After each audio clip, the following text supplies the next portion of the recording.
Jesosy kasio zay tsirairay aoka tsisy alamainy atao fanatrehanao milana mafia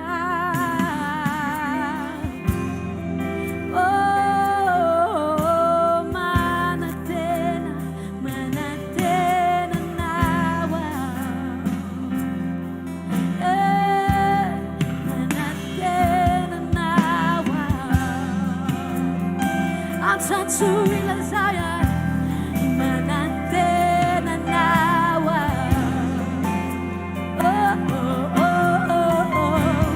manantena nawa amfunare lazaya manantena nawa upanare manantena nawa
Turaka izay amin'Andriamanitra velona le tsy mahay mandainy le tsy mahay mamitaka ilay tokana tsy mivadika amin'ny teny tompo mety sarotra ny lalanay mety mandalo ady maro isan-karazany izay androan'izay Jesosy ilaza aminao fa tsisy ataonay masaraka ny fitiavanao tsisy asaraka anay amin'ny fitiavanao androan'izay amerina ny voady eto anatrehanao hoe ninonina Jesosy afaka mandalo afaka miseho ny zavatra rehetra fa zay dia manaiky ny fitondranao manaiky ny fitantananao tsy hoe ekena satria didi-jadona fa ekena satria fantatray fa ny fitiavanao dia mihoatra ny zavatra rehetra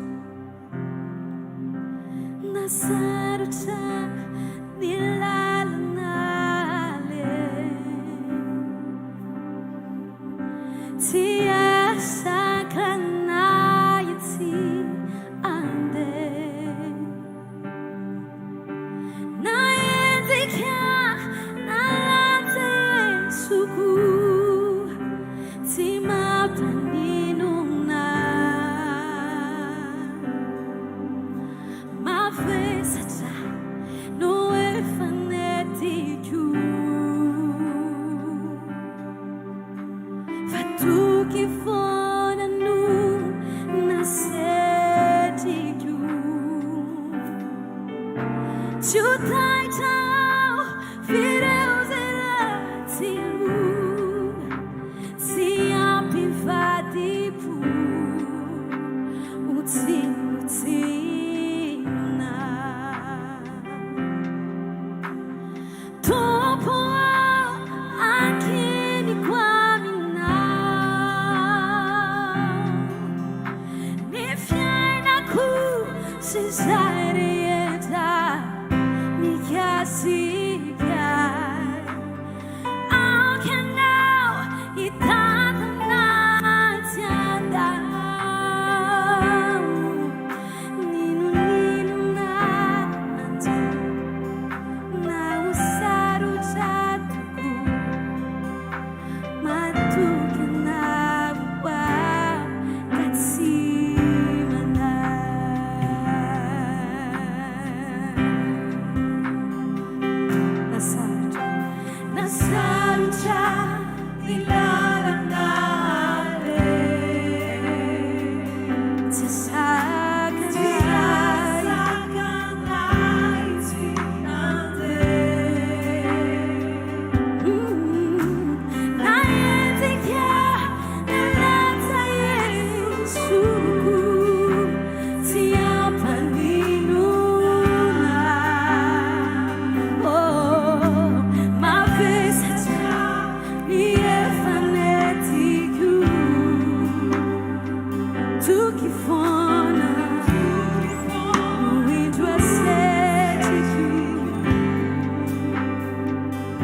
Hoe tiaka mahafaony Jesosy tsika.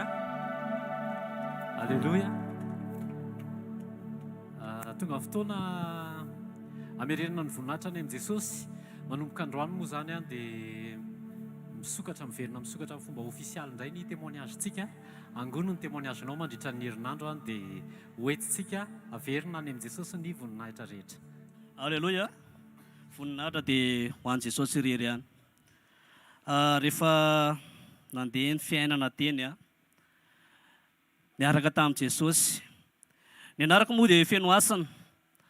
Chef guide ao amin'ny tanora adventiste ny tenako. Ary manana bac+3 za. Inona moa mahatonga na miteny an'izany zavatra izany. Ao anatin'ny sehatry ny adventiste dia misy an'ilay hoe mitandrina ny andro fafito dia ny andro sabata.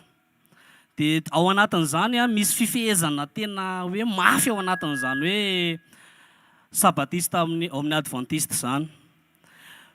Za rehefa nitady asa nandritra ny 3 taona. Mahita asa fa miasa sabotsy. Manao an'ilay sea mandritra ny 3 mois. Vita ny 3 mois tsy miasa sabata mihitsy. Fa rehefa hanao contrat amin'izay dia misy menamena be ilay amin'ny sabata. Dia eo aho zany kivy hoe tena tsy mety zavatra ty fa miasa sabata. Dia avotsitra indray ilay zavatra. Nandritra ny 3 taona dia izay foana ny ainako. Ny tokantranoko ary mila nikorotana mihitsy satria ny zaza mianatra, ny hofatran'olona tsy maintsy aloha. Rehefa taty harena amin'izay mifanena tamin'ny rahalahy anankiray izay teny amin'ny fanaovana baskety. Rehefa mifanena teny dia mifampiresaka dia mifampizara. Dia teo nanomboka nafantarako an'izany hoe misy an'izany fiangonana hvkl zany. Mission hvkl. Tsy hoe anarana le izy etika fotsiny zany. Fa Jesosy Kristy tena ivon'ny fivavahantsika. Ary nanomboka teo dia nandeha namonjy ny sekoly. Ary nanomboka teo dia oza hoe aika ve zany le tena fahamarinana. Za zany jamba tao anatin'ilay voninahitra hoe chef guide sefo afaka mibaiko an'ireo tanora ireo marina tokoa fa ireo tanora ireo vao baikoko hoe ty ataovy an'izao dia tena atao. Tsy izay kay ilay zavatra nahatongavan'i Jesosy tamiko fa le toe-poko mihitsiny mila namboarina mba tsy eboebo amin'ilay grady izay napetraka tety amiko faly ankehitriny satria nanaraka ana ny ankonako izy efa mianaka. Tsy nitereko izy na hoe andao tsy maintsy hivavaka ary amin'ny mission hvkl tsika na hamonjy sekoly. Fa rehefa nampanarahako ny fandarana izay mandeha amin'ny mission event foana izy dia resy lahatra izy. Ankehitriny moa izay telo mianaka ny tonga eto fa ao anatin'ny tsy fahasalamana izy mianaka. Fa mafaly dia rehefa tonga eto amin'ity toerana ity tsy mieritreritra ny hijoro eto fa mifanamasina no mibitsika hoe andana avy ireny ilay voninahitra ho an'i Jesosy irery ihany. Ny farany ho ataoko atsika hoe mampahery atsika tsirairay ninona zavatra mitrangy eo amin'ny fiainana, ninona zavatra misepase dia sedra fotsiny ihany zany mba hanefeny Jesosy ho atsika. Satria ozy ny oabolana hoe raha tsy tefena tahaka ny volamena tsy tonga mamiratra indray. Azakivy zany tsika amin'ny fanompona fa mifikira hatramin'ny farany amin'ny Jesosy. Ary za dia eto miteny atsika hoe za tsy hiala amin'ny Jesosy mandrakizay. Amen. Tiaka mahafaony Jesosy tsika. Mandroso tompoko manaraka.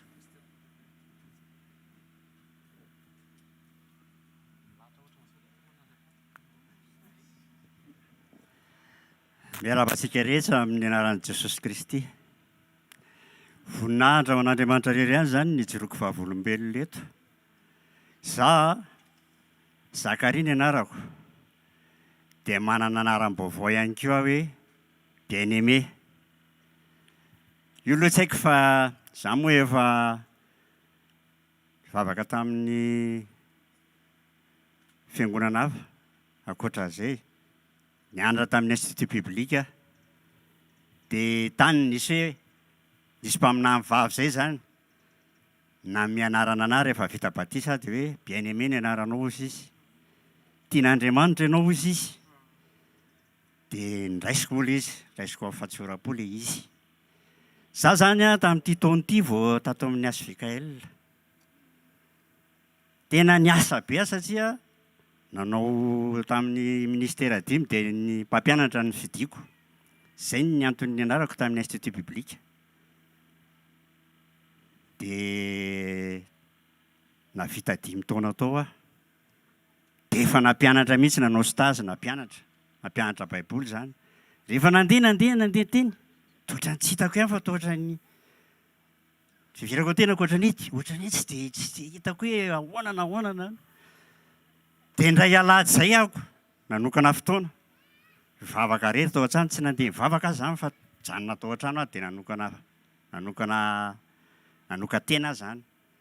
Niantso an Jesosy aho, inona aho Jesosy mbola tena mahatonga aho ohatrohatra tsy dia hitako loatra hoe tena niova be ahako sy ohatr'izay. Tsara averiko aminareo fa tamin'ny 2013 zany vao tena hoe nandray an'i Jesosy. Talohan'izay aho mivavaka fotsiny ohatrany hoe mivavaka ireny, nandeha tany am-piangonana tarihany ray aman-dreny, nianatra sekola lahady, nitomboka tamin'ny sekola lahady. Mbola fitarihana fotsiny io zany tamin'izany. Fa tamin'ny taona 2013 vao tena hoe nanaiky. Tany ambanivohitra. Tsy lela loatra ve pasteur? Tany ambanivohitra zaho rera tamin'io. Dia indray maraina izay misy le fandarana amin'ny ACM radio le hoe am-panatanterahana zay. Dia zaho eo am-pandriana. Andro ririnina be tamin'io. Dia mbola maizina be. Amin'ny 5 maraina ilay izy mandeha le hoe am-panatanterahana zay. Dia nisy toriteny tao tamin'izay hoe raha ny zanaka anao afaka dia ho afaka tokoa ianao. Zay le toriteny. Dia avy hatrany dia tonga saina satria ny harivan'iny aho mbola nisotro tao ka niaraka tamin'le mpanomponay tao. Mbola nisotro tao ka dia ny maraina an'iny zany a narehan'izay le toriteny zay tonga dia lasa nitsangana tao am-pandriana dia tonga dia nandoalika teo tongom-parafaranay. Dia mivavaka teo aho dia aive ho azy Jesosy tena mbola tianao ve za zava-zao nataoko tsy mbola tena ohatra mbola rendremana be zany satria mbola nisotro toka be zay amban'ilay mpiasa ny alina iny. Fa maraina tonga dia narehan'izay. Tena hitako mihitsy ilay izy hoe antso le izy. Tena natso mihitsy aho hoe ianao. Dia nandoalika aho. Tao anatin'ilay fandoliako ilay vavaka be nisy zavatra nanaloka be ahako tao aorianako tao. Nanarona be tonga dia nanaroka be dia natahatra be dia sitrika moramora tao anatin'ilay boty fotsina. Sitrika tao anatin'ilay boty fotsina dia nisaromako tao ny lohako. Ka ny varavarankeliny moa ary matira fotsiny. Mbola maizina be zany tany an-tokotany. Fa sitrika tao dia tsy niala tao mihitsy. Efa nazava be tao an-trano, sokafako tapoka le lamba efa mazava be amin'izay tao an-trano. Nanomboka teo ahako. Izao ny reko voalohany. Tao anatin'ny saiko voalohany. Da navelona ny vady aman-janako. Zay any Sabotsy namena mipetraka any fefirana ny ambanivohitra y. Za rera sy le mpiasa fotsiny zany tany ambanivohitra tamin'io. Fa vady aman-janako rehetrarehetra tia Sabotsy daholo. Mbola nianatra daholo ny zanako. Anakenina ny zanako. Hitanareo zao nga fa lehibe ahako a. Fa no fahasoavan'ny tompo mbola hitana hoe mbola matanjaka be mihitsy a.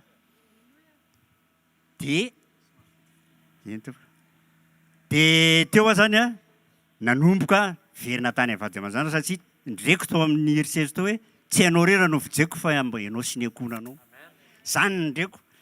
Dia tonga dia nanapa-kevitra ndeha hiverina any Sabotsy aho aza any amin'ny vady aman-janako. Ireo vady aman-janako ireo zany efa tsy makany amiko tsony hoe miara-mipetraka amiko fa maka vola fotsiny ny andehanana any amiko. Zay fotsiny ny andehanana rehefa hoe tsy ampy vola izy tsy ampy sakafo izy dia makany amiko. Dia izay aho zany vao nandeha tany amin'ny zareo amin'izay. Teo ry zareo ny gaga be. Za tsy mpanao kravaty hatramin'izay nenako a. Fa tonga dia nialady satria Sabotsy izy ahako mantsy anareo le izy teo. Nialady iny tonga dia ameo lobaka ho azy ameo kravaty ameo zao. Na anakanjo fa tsy nanovako mihitsy ireo akanjo reo. Tamin'izany fotoana zany fa tonga dia nanovako ilay akanjo lasa nanao kravaty dia niangona tao amin'ny FGKM tao tsy nanatsena tao ny fiangonanay. Tsy nanatsena Sabotsy namena tao. Zay ny fijoroako vavolombelona voalohany hoe tena nisy nisarika nisy nitarika mihitsy zany. Nandeha tamin'ny fiangonana io. Dia nandeha tao kelikely tao aho dia lasa nitady an'ilay pasteur nitory an'ilay teny io le hoe raha ny zanaka anao afaka. Dia avako toy tsy mampaninona anga mananonona ny anaran'izay pasteur izay. Gery Ranaivo tao en complexe scolaire tao izy. Dia lasa nandeha tany dia nianatra tamin'ny tao aho. Dia rehefa avy nianatra tamin'ny tao indray a dia nitarety an'ilay zokinay vavy izay. manaovy ianao ozy izy sefala sekoly fampianarana laika zany to amin'ny fizika mamola izy dia saika hoe hiditra mpiandry aho zany efa tafita première année mihitsy a anao mpiandry teo ahako a nitaritin'ilay faravavina indray daona ozy izy any ampiaramaky baiboly fa mbola tsy tsara aminao izy izy manao an'io fa dao aloha any ampiaramaky baiboly za moa izay le fatsorako izay dia mandeha raha ray tapohaniko daolo io dia nandeha tao ampiaramaky baiboly indray a tao indray a dia efa natarika tafika masina mihitsy atao tao any naharitraritra zany dia rehefa nitarika tao ampiaramaky baiboly tao a teo a no nandeha tany institut biblique satria hitako hoe tena te hampianatra satria nahita mpampianatra be deaibe atao dia mifanondriko tao dia hoe dia hampianatra tiako azy zany hoe mampianatra zany hampianatra baiboly zany teo any nakany amin'ny institut biblique tsy ilazaiko eto ny anaran'ilay institut biblique rehefa tao amin'ilay institut biblique atao tao navitako dimy taona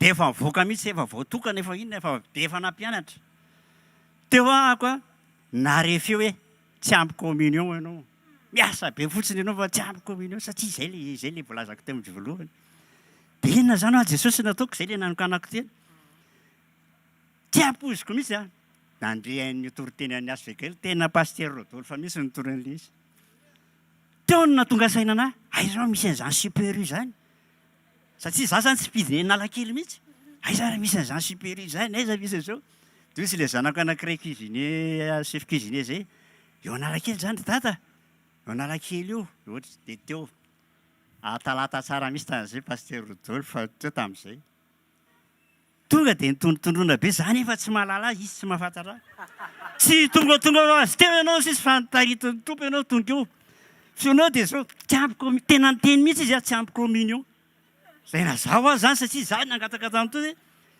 za naren'le feon'ny tompo zany hoe tsy ampy communion izy nefa niteny hoe tsy ampy communion no teo any tonga zay dia nandeha moa ilay toriteny niala teo dia hitako hoe tena maivana be zay zany tena hoe tena hitako mihitsy hoe tena niasan'ny tompo a za efa za nge 74 zany zao hitanareo zao 74 za tamin'iza mbola tanora tena tsy mahavita ny totobatina ambondrony io raha tsy miato kely sy ninona fa vao naren'izay toriteny zay maiva kely fotrandre hvkl eny niakatra tamin'io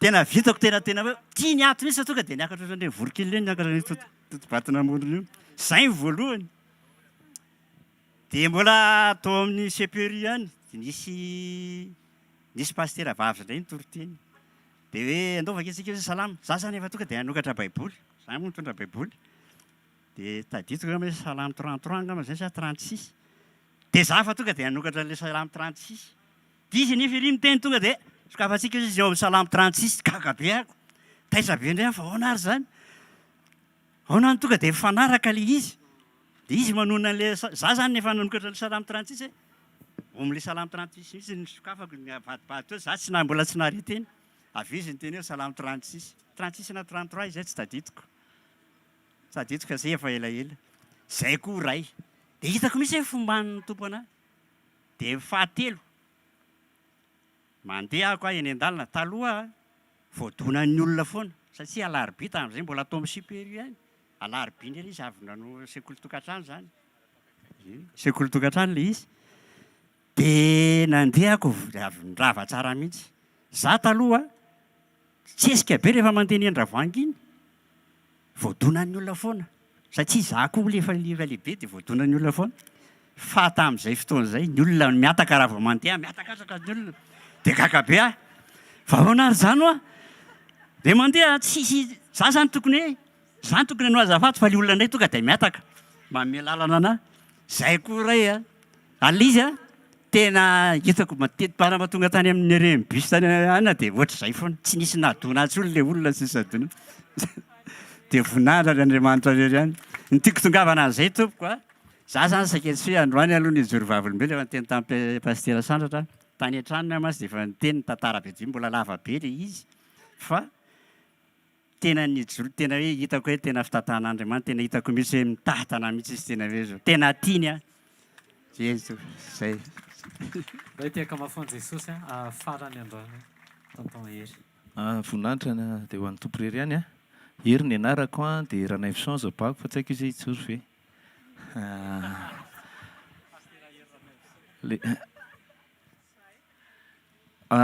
maly a zany tany an-trano nisy asa nataoko izay misy zavatra tsy vita izay tamina ton'olona amina sodira dia io zay mantsy ny tompo hoe alao fa vitaiko ity Jesosy fa fafahana koa ame an'ilay olona am'le vola dia tsisy aloha dia hoe hiandro fotsiny ilay asa dia vitaiko ilay asa soroko ny tompo aloha fa vita ilay izy a fa rehefa tonga amin'izay ny alina talohan'izay aloha dia lasa nitady fanafody efa talohany nanamboatra n'io zavatra io tany amin'ny olona anankiray nisy natao izay dia nanontany an'ilay mpanao sodira fa inona zany ny fanafody hohaniny laisany amin'ity zavatra ity mba tsy hakarary ihany dia izy ilay namany co-paracetamol no hohaninay ifonako amin'i Jesosy aloha ilay izy satria hoe tena mahazanak'Andriamanitra dia tsy mitodika amin'ny tompo ianao hoe mivavaka sy ohatr'izany ary tena nifazon'ny tompo mihitsy satria nividy ilay co-paracetamol lasa nakany am-bopo zany nandeha mividy ilay fanafody dia rehefa tonga tao an-trano dia ninana somatsara tsy mivavaka fa ilay co-paracetamol no hanina tonga ny alina io fa tsy natory mandra-parain'ny andro tsy natory za mandra-parain'ny andro na 2 minitra ary zay na tonga nananao solomaso io satria tsy mahazaka zavana dia mantsy an' Jesosy hoe zao a Jesosy a fona aminao aloha za tamin'ny toe-po izay netiko satria tsy name lanjanao a tamin'ny lanjan'ny anaranao sy ny fahasoavanao ary tsy mivavaka akory hoe mba hanasitrana anahy fa tonga dia ilay co-paracetamol nohaniko fa zao Jesosy a ninininao a sakana satria vao miratra fotsiny io masoko io zany dia tsy mazaka nininina mihitsy fa tonga dia misy ohatry mivato kely izay any anatiny any dia miraraka daholo ny ranomaso tsy anina mihitsy dia nanao solomaso mihitsy moa za ny alatany tonga dia teatrano fa zao Jesosy hoe fantatro fa eo amin'ny fanatrehanao dia ho foana ny zavatra rehetrarehetra rehefa nanomboka nanao ny asa ny tompo moa zany nanao zavatra tety dia ozy izy mifanamasina isory iny solomaso iny satria tsy tiako hoe za miaraka amin'ny madinesy be eto amin'ity toerana ity a dia nasoroko ilay izy mba tsy hitondra fifantona ho an'ny hafa ohatra ho a dia zao a Jesosy raha soroko ary ity dia efa ianao ny apetrako ampelantananao a fa voninahitra ho an'ny tompo fa zao za hitanareo mahiratra ao a dia niteny mihitsy mifanamasina hoe ndana mijoro a satria tena hoe tena zitran'ny tompo a voatratra ny rivotra fotsiny io dia mangirifiry dia mirotsaka ny ranomaso vao misy réaction kely na rivotra kely fotsiny ary tena hoe sahirana dia tsy maintsy manao an'iny solomaso iny raha ny alatany tsany zany tsy afaka nanala an'iny solomaso iny mihitsy a fa tsy maintsy mimetaka an'ilay izy foana dia voninahitra ho an'i Jesosy rehetra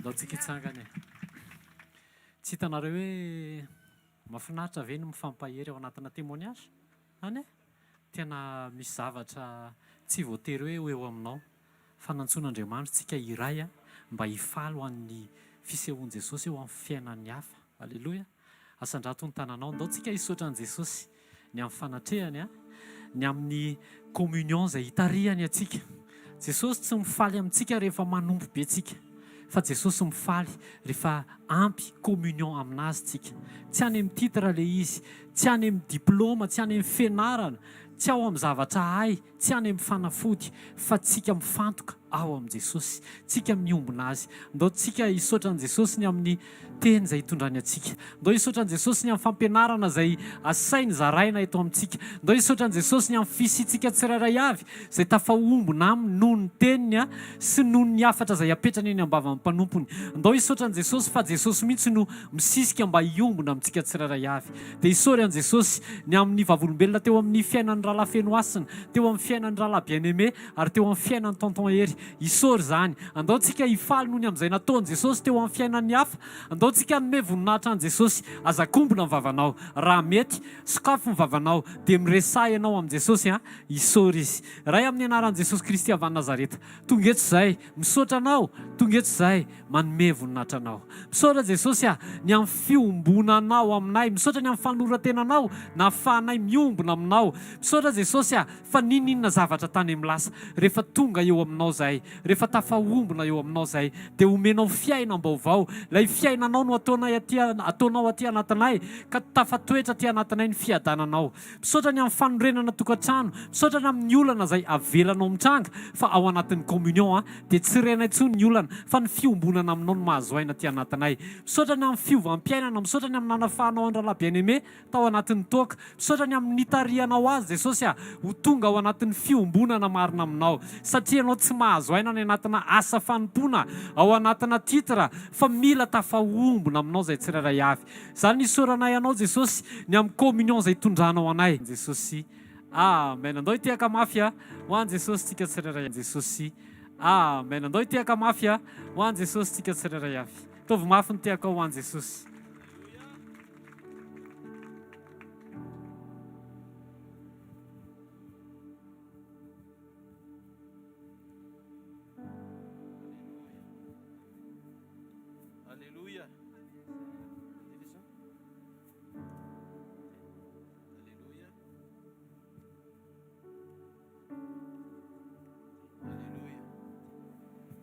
Alléluia. Tiaka ianao hanofahofa ny tananao any amin'ny lanitra. Isaotra sy deran'ilay tokana sady mendrika ao amin'ny fanehombony nahitra. Tompony hery, tompony fahefana mandrakizay. Izy ny Jesosy avy any Nazareta. Izy ny antony ty fivorenty. Izy ny tompony teny sady teny velona. Izy no mikasika fiainana eto androany. Izy no manova ny zavatra rehetra, ny tsara lavitra mihoatra noho ny tamin'ny voalohany. Izy ilay antenainy maro, sady be voninahitra, mendrika ankofana fa mpamonjy tokana, mora azo amin'ny andro fahoriana. Sokafo ny vavanao dia tenenao Andriamanitra. Nona tsy mangetahitanao ny fanahiko, maniry anao ny nofoko. Tena maniry fatratra anao androany. Mitenena amiko Andriamanitra. Ambarao amiko indray ny sitraponao, mba aizako mandearaka ny sitraponao amin'ny alalan'ny fiasan'ny fanahy masonao. Mitenena amiko, manambara zava-miafina amiko. Vonona ny ainanao Andriamanitra, amin'ny anaran'i Jesosy Kristy avy any Nazareta. Amen. Alléluia. Alléluia. Asity tanana mafy be on'Andriamanitra. Mangataka antsika azo toerana. Miarabantsika amin'ity androandroany ity indray. Inoko fa fotoana manokana tena ionantsika amin'Andriamanitra androany. Tiako fantatrareo ry havana fa ny fanombohan'ny révélation dia nanomboka tamin'ny batisa. Ny batisa dia mari-panehoana fiovampo sy fandraisantsika fiainam-baovao ao amin'i Jesosy Kristy. Batisa ny nanombohan'i Jesosy ny ministerany tamin'izy nitondra ny fahotany zao tontolo zao, dia natao batisa tao Jordana. Fa ny namaranany ny ministerany communion na fiombonana. Mialohan'ny nahafatesany dia nyray latabatra tamin'ny mpianana izy. Ary laza izy fa tsy sotro amin'ny ranom-boaloboka intsony aloha, mandra-pahatonga ny mpianany sy zay rehetra mino azy ho ao amin'ny lapany rainy. Eo amin'ilay latabatra iarahany mihinana sy misotro zany miaraka amintsika. Ka ny communion de révélation farany ao anatin'ny fanomponan'Andriamanitra. Ny fiafaranao tsy hoe vita batisa ianao dia iaina famonjena fotsiny, fa tsy voatahiry ny famonjena hitsenanao mipapakatra raha tsy manana communion amin'Andriamanitra ianao na fiombonana amin'i Jesosy ianao. Noho izany sarobidy lavitra ao anatin'ny tantaram-piainan'ny fiangonana ny fananany fiangonana izay akarina fiombonana matotra amin'Andriamanitra. Satria ho avy ny andro anankiray, tsisy nizaniza fa tsy ianao sisy rery sisa. Ary izay fotoan'izay ho manana ao anaty communion na fiombonana. Teniny androany mba azahoantsika antoka fa Andriamanitra dia tiantsika maiky no ao anatintsika izy, fa tsy hoe miaraka amintsika fotsiny. Zay natonga azy ny laza tia ny tena koza izy. zay vakina ho anareo zao natao ho fahatserovana etereto lay teny tonga nofo ny tonga mofo fihinana maneho sy mamela mariky ny fiafaran'ny ministeran' Jesosy amin'ny endriky ny fanahy masina ao anatin'ny olona zay mitahiry sy mitaridalana ny olona ho amin'ny lalan'ny fahamarinana anomanana ny fiangonana akarana amin'ny fotoana ny nohon'ny trompetra n'Andriamanitra sy ny feon'arkanjely. Fiangonana fotoana sikion-dalana tsy azo vazivaziana intsony zao ho an'ny fiainam-panahy sy fiorenana amin'ny fiarahanao amin'Andriamanitra. Betsaka ny zavatra mitrangy eto ambonin'ny tany.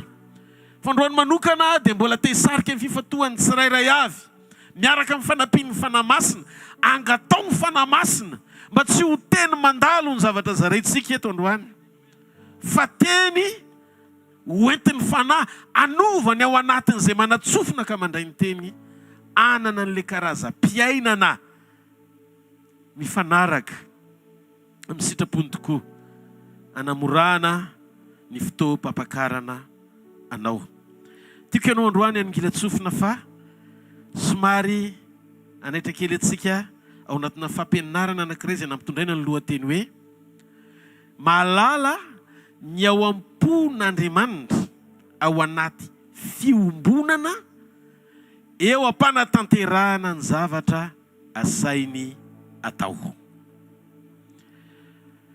Mangataka anankiray amintsika Pastor Miora ny amaky ny Jona arao tsara le tantara dia ao anatin'le tantara rehefa avy eo no amohan'Andriamanitra n'izay fahendren'izay ho atsika. Jona toko voalohany sy ny toko faharoa iray manontolo ary ny toko fahaefatra tsy dia lava loatra izy io.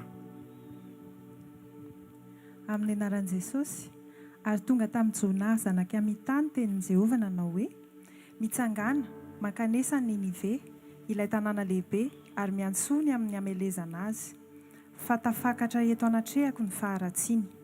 Nefa Jona nitsangana andositra ho an'ny Tarsisy mba hiala eo anatrehan'i Jehovah ary nidina tany Jopa izy ka nahita sambo akany Tarsisy dia nandony karamany ka niondrana taminy niara-mandeha tamin'ny tao ho an'ny Tarsisy hiala eo anatrehan'i Jehovah. Fa Jehovah nahatonga rivotra mahery teny ambonin'ny ranomasina dia nanonja mafy ny ranomasina ka dia efa nila ho vaky ny sambo dia raiky tahotra ny matilô ka samy nitaraina tamin'ny Andriamaniny avy sady nariny tany anaty ranomasina ny zavatra tao an-tsambo mba hampahatony ny loza. Fa Jona kosa efa nidina nakao anaty sambo ka nandry reniko ny torimaso dia nakao aminy ny kapiteny sambo ka nanao taminy hoe endrety ianao reniko ny torimaso foneto mitsangana ka tsony Andriamanitra ao fa angamba hevitra antsika Andriamanitra ka dia tsy ho faty isika. Ary dia samy nanao tamin'ny namany hoe izy avy isika hanao filokana mba hizahantsika izay mahatonga izao loko izao amintsika. Dia nanao filokana izy ka Jona no azo. Dia hoy ireo taminy masiny ianao lazao aminay noho ny amin'iza moa no mahatonga izao loza izao amintsika. Inona ny raharaha fanaonao ary avy taiza ianao aiza ny taninao ary avy tamin'ny firenen'iza ianao. Dia hoy izy tamin'ireo Hebreo ary Jehovah Andriamanitra ny lanitra no ivavahako dia izay nanao ranomasina sy ny tany maina. Dia raiky tahotra indrindra ny olona ka nanao taminy hoe andray zato ataonao zato fa fatany fa nandositra hiala eo anatrehan'i Jehovah izy satria efa nambarany taminy izany. Dia hoy ireo taminy ataonay ahoana ary ianao mba hatony ny ranomasina aminay fa mbola niananoja ihany ny ranomasina. Ary hoy izy tamin'ireo betao ka tsy paza ao anaty ranomasina hahatony ny ranomasina aminareo fa fantatro fa noho ny amiko no mahatonga izao onja mahery izao aminareo. Nefa namaky ny onja fatratra ny olona mba hamerina ny sambo amin'ny tany maina fa tsy zakany satria ny ranomasina mbola niananonja mafy taminy. Dia nitaraina tamin'i Jehovah izy ka nanao hoe mifona aminao izay Jehovah aoka tsy ho faty izahay noho ny amin'ny ain'ity lehilahy ity ary aza atao mpandatsaka marina izahay fa ianao Jehovah efa nanao izay sitraky ny fonao. Dia nobetain'izy ireo Jona ka natsipy ny tany anaty ranomasina ary dia nitsahatra ny fisafoky ny ranomasina. Dia natahotra an'i Jehovah indrindra ireo olona ireo ka namono zavatra atao fanatitra ho an'i Jehovah sady nivoady. Ary Jehovah nanomana hazan-drano lehibe hitelona an'i Jona. Ary Jona dia tao akibon'ilay hazan-drano atelon'andro sy atelon'alina. Dia nivavaka tamin'i Jehovah Andriamanitra tao akibon'ny hazan-drano Jona ka nanao hoe niantso an'i Jehovah tamin'ny fahoriako ka dia namaly ahy izy. Tao anatin'ny fiainatsita no nitarainako dia niaino ny feoko ianao. Fa efa natsipinao tao amin'ny lalina dia tao amin'ny ranomasina ka voasafotry ny rika nanarona ny alon-dranonao sy ny onjanao rehetra. Dia hoy izao: voaroka tsy hoe ho anatrehanao nefa mbola nanatrika ny tempolinao masina ihany. Ny rano nanarona amin'ny haiko, ny lalina namefy amin'ny manodidina, ny zava-maniry any an-dranomasina ny singotra manodidina ny lohako. Tafalatsaka tany amin'ny fanambanin'ny tendrombohitra, ny hidin'ny tany nanidy ahy mandrakizay, nefa nampiakatra ny haiko avy tao an-davaka ianao Jehovah Andriamanitra. Raha reraka tato anatiko ny fanahiko dia nahatsiaro an'i Jehovah, ka tonga tao aminao ny fivavako dia tao amin'ny tempolinao masina. Izay mivavaka amin'ny sampy dia mahafo izay mpamindra fo aminy. Fa izao dia feo midera no entiko mamono zavatra atao fanatitra ho anao, ary izay ny voadiko dia efaiko. Any Jehovah ny famonjena, ary Jehovah ny nandidiny ilay an'izan-drano, ka dia nalohany hoeny amin'ny tany mainy Jona. Andininy faefatra. Toko faefatra azafady. Fa tsy sitraky Jona indrindra izany, ka nirehitra ny fahatezerany. Dia nivavaka tamin'i Jehovah izy ka nanao hoe: mifona aminao Jehovah, tsy izao ihany va no efa nilazaiko fony ambola tany amin'ny taniko? Fa ny andrao izy toy izao no natsirako ho an'ny Tarsisy, satria fantatro fa ianao dia Andriamanitra mamindra fo sy miantra, maharo-po sady be famindram-po ary manenina ny amin'ny loza. Ko mifona aminao ankehitriny Jehovah, esory ny haiko fa aleoko ho faty toy izay ho velona. Fa ho Jehovah, mo mety va izao firehitry ny fahatezeranao izao? Dia nivoaka ny tanàny Jona ka nipetraka teo antsinana-tanàna, ary nanao trano ratsakazo ho azy teo izy, ka nipetraka teo ambanin'ny alokalo ny ambara-pahitan'izay hafarany tanàna. Ary Jehovah Andriamanitra nanomana tanatanamanga, ka nampaniriny analokaloka ny Jona izany ho alokaloky ny lohany hanafaka ny alahelony. Ka dia nafaly an'i Jona indrindra ny tanatanamanga, ka noho ny ampitsy maraina dia nanomana fosotra koa Andriamanitra, ka namely ilay tanatanamanga izy dia nalazo io.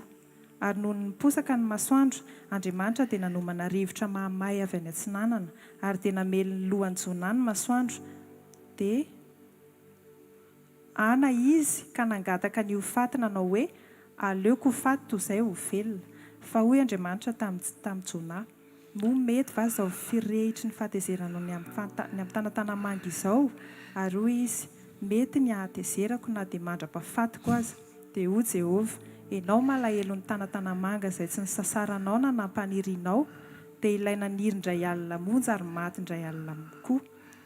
Ka moa izaho tsy mba alahelo an'i Ninive, ilay tanàna lehibe va, izay misy olona tsy omby roa alina sy iray hetsy, izay tsy mahafantatra ny havanany sy ny aviany, sady be biby fiompy koa. Amen. Alleloia. Hitantsika tsara ro tenindreo fa fananiko mihitsy ny namaky an'izy hatramin'ny voalohany ka hatramin'ny farany. Tantaram-piainan'i Jona izy io. Io Jona io résumé kely, ny ran'Andriamanitra izy ho an'ny Ninive. Fahavalon'ny Jiosy ny Filistinina. Ninivita zany tsy tiany Jona mihitsy no hany. Dia hoy izy Jona hoe: aleoko manao asan'Andriamanitra fa hanira tena ho an'ny Tarsisy fa ny mahafinaritra. Dia rehefa nandeha tany amin'izay mahafinaritra azy izy, dia hoy izy Andriamanitra hoe: tsy tany amin'izay nandrahako anao no andehananao dia zao hitsangana daholo ny tontolo rehetra hanohatra anao, amerina anao any amin'izay toerana tiako ahitananao. Ny tenintsika nandritra ny 2 herinandro zay ny tenin'Andriamanitra tonga teo amintsika dia miompo anao amin'ny tantara faharoa toko 7:7-10. Raha ny oloko izay nantsoina amin'ny anarako, ho avy any eritena ka hivavaka sy hitady ny tavako ary hiala amin'ny ratsy fanaony, dia iainao aza ny an-danitra ka hamela ny elony sy hahasitrana ny taniny. Tanao ny problème eto, misy oloko anankiray hitan'Andriamanitra, hozy Andriamanitra io oloko, fa oloko tsy manaiky hijoro ho fantsona nasitrana tany, atao hoe Ninive. Hitan'Andriamanitra ny fiodin'ny Ninive. Ny problème meto tafakatra eo anatin'Andriamanitra ny fahavetavetany zany tany zany, ny ponina ao amin'ilay toerana. Toy izy Andriamanitra hoe: ho aringako toerana io, fa mandehany ianao mitory fahamarinana any alohan'ny ampiarako ny fahatezerako amin'io tany io ka andringanana azy. Zany hoe ho rava le tany fa tsy hoe ho sitranina akory le tany. Zareo hoe ny antony nahatonga ny Ninive mitohy tao anaty fahotana tsy nahalala an'Andriamanitra dia satria Jona variana nandahan'Andriamanitra. Ny olany Ninive dia nisy idiran'i Jona tsy miaino somakatoan'Andriamanitra. Eritrereto hoe raha tany Tarsisy izy dia mbola mitoy tamin'ny faratsiny io tany io, dia ravy io tany io satria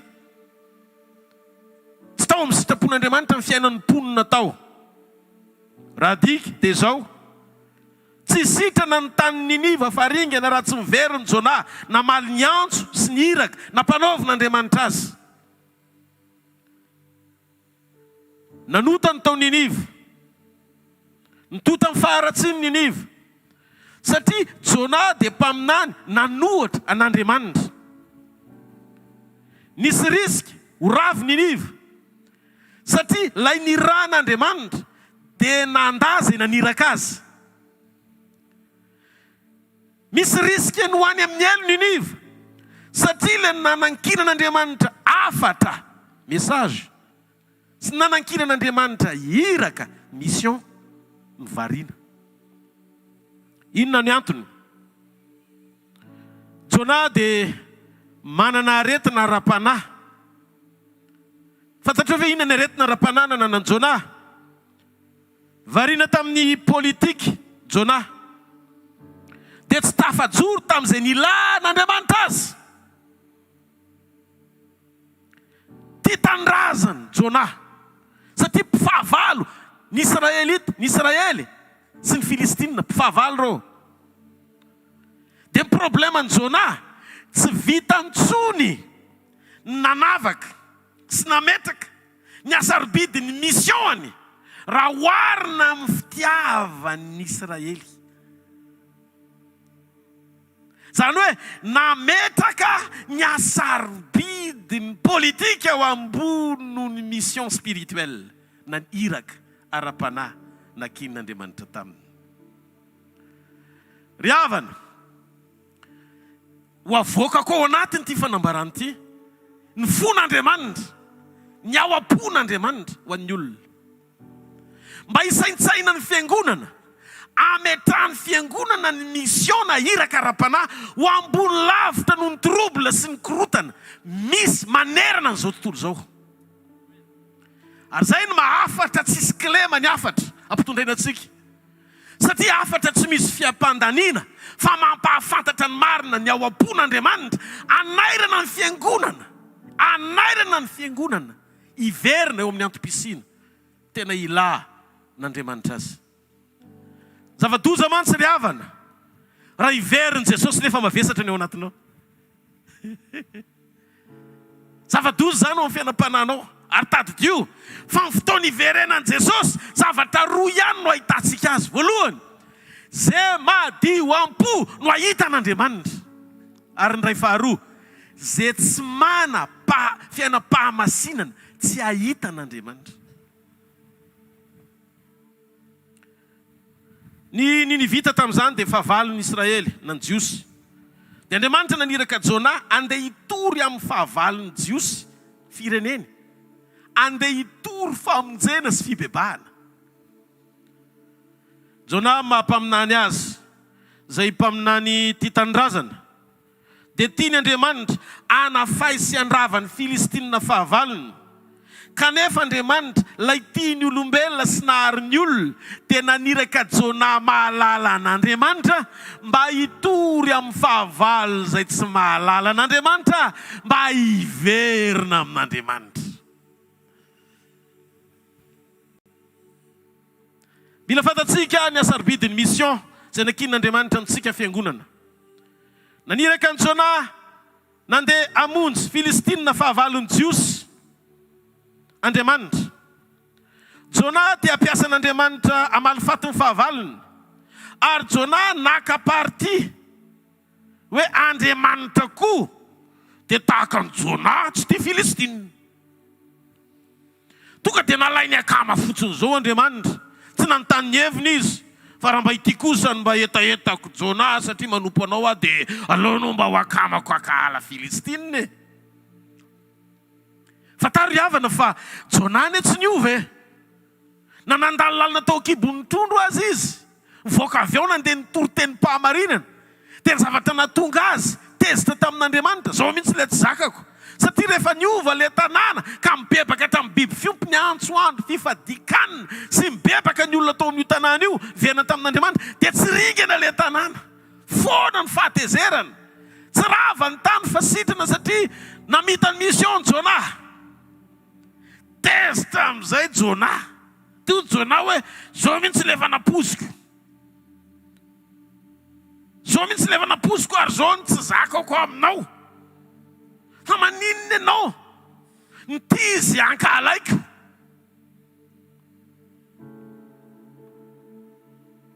Dia ampiasan'Andriamanitra Jona. Any amin'ny tanjona tiany ahitana ny tanan'Andriamanitra. Fa so fa nanaiky izy ho ampiasain'Andriamanitra. Na tsy nanaiky izay lalana nitondran'Andriamanitra sy fomba tian'Andriamanitra ampiasana azy azy.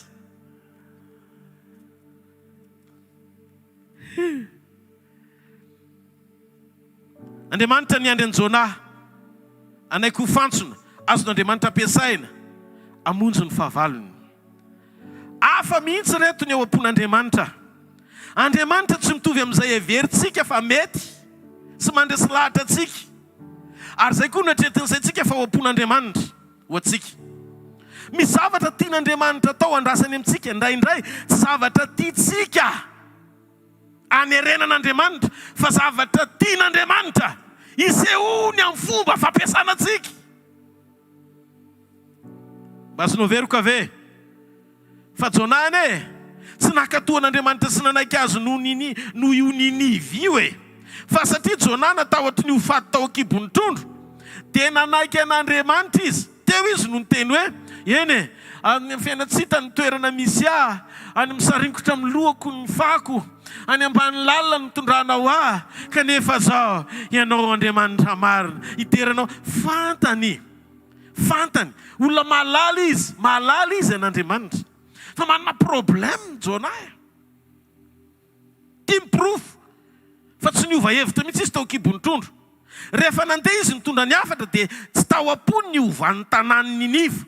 Fa niandro Jona hoe ho ravo Niniva satria efa nandray teny pahamarinana ka eo amin'izay no ahitany hoe namafonifony ireo. Zany hoe tsy mbola nahita mpitory-teny ohatr'izany hatramin'izay. Mitory fahamarinana izy fa tsy tia miaina an'ilay olona ao amin'ilay tanàna itoriany le fahamarinana zarainy vavany. Fa inona no naprisika azy hitory an'ilay fahamarinana? Nomena le mesazy marina. Nomen'Andriamanitra le hafatra marina. Dia rehefa nitoriany le hafatra marina nanindro nampota ompon'ilay olona niaino azy. Dia niova fo ireo olondreo fiovampo tsisy idiriny amin'ny ao am-pony Jona fa miteny pahamarinana eny am-bavany Jona. Zay no hanomezako hafatra ho amin'ny fiangonana. Na mbola mety marefo tsy miaina an'ilay teny aza ny fiangonana. Fiainy andala mpany-ekena hijoro amin'ilay fahamarinana. Aza manova hafatra. Fa alao ny hafatra ho pura sy madio fa rehefa pura sy madio ny hafatra ampitondrain'Andriamanitra anao, izy fiantraikany anovany izay miaino anao na tsy tianao aza ny ovan'ireny olon'ireny. Mahareteka ao an'Andriamanitra. Halleluja. Mba hitreto hoe tsy tao am-pony Jona ho atom-bavaka mihitsy ny rehefa mitory sy nitondra hafatra izy. Hoe tompo mba avangio ny fon'ireo olon'ireo hibebaka. Tsy mbola nangataka an'izany Jona na indray mandeha azy. Fa zao fotsiny fitaiko ny mission. Inona le hafatra? Noentiny le hafatra. Tsy diso le hafatra avy amin'Andriamanitra. Na tsy nety aza ny fony Jona hitondra le hafatra ho an'ny Niniva. Ny ray sinoady ve risera na fahavalo hatramin'ny farany Niniva. Ndika fa ny fiovampon'ny Niniva dia Andriamanitra miasa tao amin'ilay teny pahamarinana napetrany tao am-bavany Jona. Anovany fony mpanjaka sy ny mponina mba ny biby fiompy rehetra. Amin'ny toko fahatelo iray manontolo misy an'izay tantara izay. Iverina amin'Andriamanitra. Teto zany nahitako hoe Jona mpitory-teny dia mpitondra hafatra ho amin'ny tanjona, tsy ho amin'ny tanjona hoe hanovan'Andriamanitra ny hafa, fa ho amin'ny tanjona nadiovany tanany fiafatonga izy nanambara. Fefa nandray fotsiny ireo mba hisy tsarana an'ireo avy amin'ny teny izay ireny. Jaona toko 2:9 izy Jesosy hoe tsy tonga hitsara zao tontolo zao fa ny teny izay renareo izy no hitsara anareo. toe-po faly mahita ny fandringarana amin'ny fahavalony fotsiny. Ary teto dia tsapako, hitako maso ao amin'ny famakin'io teny io, fa ny tsy fankatoavana an'Andriamanitra teo no eo no nahatonga ny Jona nandalo sedra, toy ny hoe natsipy tany anaty rano, na telo ny trondro, ny sedra fanoherina tamin'ny tafiotra sy ny sisa sy ny sisa. Ary Jehovah ny toe-pony Jona tsy niova tao anatin'ireny sedra ireny satria tsy ampy fandininy teny izy tao anaty communion. Azonareo amin'izay ny sarobidiny le atao hoe communion. Tsy ampy fiombonana izy tao anatiny mba hanome lanja ny tao am-pon'Andriamanitra miatika izay zavatra ny ra n'Andriamanitra azy tamin'ny fanompony. Io no maharatsy ny toe-po efa manana vonona ao anaty eo am-piainona an'Andriamanitra. Misy zavatra vonona ao anatinao. Dia izay zavatra vonona ao anatinao izay mihitsy no ataken'ilay teny ho fafana aloha ao anaty communion vao maniraka anao izy tsy marety eka ao an'Andriamanitra. Satria raha voadiso ny fijery sy ao anatin'ny olona, dia diso ny fisainana sy fomba fijerin'ny olona miatika ny zavatra mpanaovin'Andriamanitra azy. Teto izany nahitako hoe tsy niompo-po Jona sy Andriamanitra. Tsy mifankahita tao anatiny zareo tao anatina communion. Fa justa fotsiny naniraka Andriamanitra dia nanaiky Jona. Nandeha izy, na dia nanohatra aza tamin'ny voalohany, izany hoe nanohatra hita maso izy natonga azo any kibon'ny trondro. Fa ny fanoherana ny anaty tsy sitrana tamin'ny kibon'ny trondro sy ny fanoherana rehetra anatrehany. Na eny Jona teto androany maraina, mba nisy ny nokafan'Andriamanitra ny fony sy ny masom-panahiny, alala ny zava-miafina am-pon'Andriamanitra mahakasika momba amin'ny fiainana sy ny antom-pisiana, atonga azy tsy ho voasaringotra amin'ny zavatry ny tany, fa hitondra mambavaka amita ny mission ara-panahy ilan'Andriamanitra azy. Zao ba? Rehefa tsisy kilema ny teny dia tsisy. Tsy hitako ny kilema amin'izany.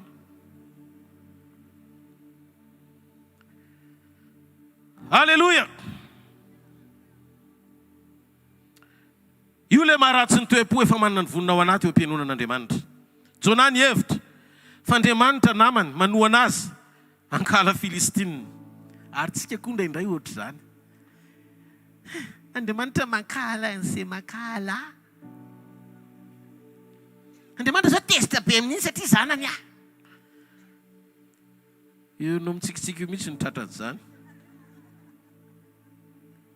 Ary izy tena sura mihitsy hoe Andriamanitra zao andingana ny Niniva amin'izay.